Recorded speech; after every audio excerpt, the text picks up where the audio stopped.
Exposto ao horror de duas grandes guerras, o ser humano vive tempos sombrios em meados do século XX. O que significa estar no mundo? A esperança deve ser depositada nos indivíduos ou projetada na espiritualidade? Confrontada com questões como essa, a literatura precisa encontrar novos caminhos, abandonando a relativa leveza que a marcou no início do século XX. O quadro que inicia o capítulo 4 chama-se Guerra, de Lasar Segall. Nele, identificamos um amontoado de soldados e de corpos, além de pedaços de corpos. Vivos e mortos são representados juntos. Ao fundo, vemos árvores, nuvens carregadas, que podem ser parte de um céu tempestuoso ou, o que é mais provável, fruto de explosões. Essa representação dá ênfase ao fato de os soldados serem pessoas anônimas, sem identidade, igualados pela brutalidade do conflito que participavam. Tornam-se, então, corpos a serviço da guerra. A guerra aparece como um acontecimento sombrio, destrutivo, que dilacera física e emocionalmente as pessoas. O dilaceramento físico é representado pelos pedaços de corpos espalhados pela tela. O dilaceramento espiritual é sugerido pelo amontoado de soldados sem rosto, sem identidade, sem bandeira e pelos mortos que se voltam para o céu a pedir ajuda divina. Essa imagem é construída pela combinação do uso de cores mais escuras, pelo destaque dado às partes de corpos estraçalhados e pelo céu meio tempestuoso em que as nuvens sugerem incêndios ao longe. Os mercados financeiros de todo o mundo sofreram com a quebra da bolsa em Nova York em 1929. O Brasil não foi poupado.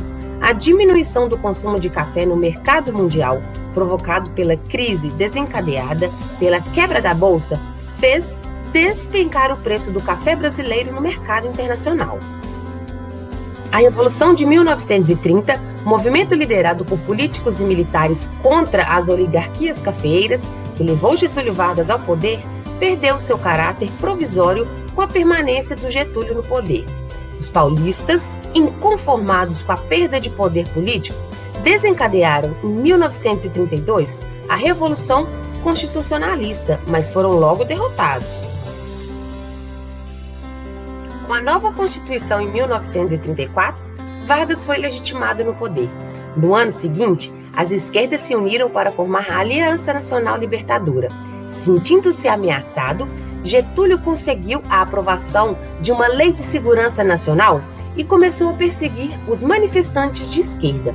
O comunista Luiz Carlos Prestes e vários outros líderes da oposição foram presos nessa época. Em 1937, o Congresso Nacional foi fechado. Estava decretado o Estado Novo. Vargas passou a exercer o poder de modo autoritário e centralizador. O Departamento de Imprensa e Propaganda, DIP, perseguiu e prendeu muitos escritores acusados de subversão. Em 1939, Hitler invadiu a Polônia, dando início à Segunda Guerra Mundial. Em 1941, a guerra agravou-se com o bombardeio de Pearl Harbor e a entrada dos norte-americanos no conflito. Em 1945, veio a resposta dos Estados Unidos ao Japão, as bombas em Hiroshima e Nagasaki. A Segunda Guerra deixou como legado mais do que ruínas de cidades arrasadas por bombardeios. Ela nos obrigou a enfrentar a barbárie humana e a reconhecer que o preconceito e o desejo desmedido de poder podem levar à perda de milhões de vidas.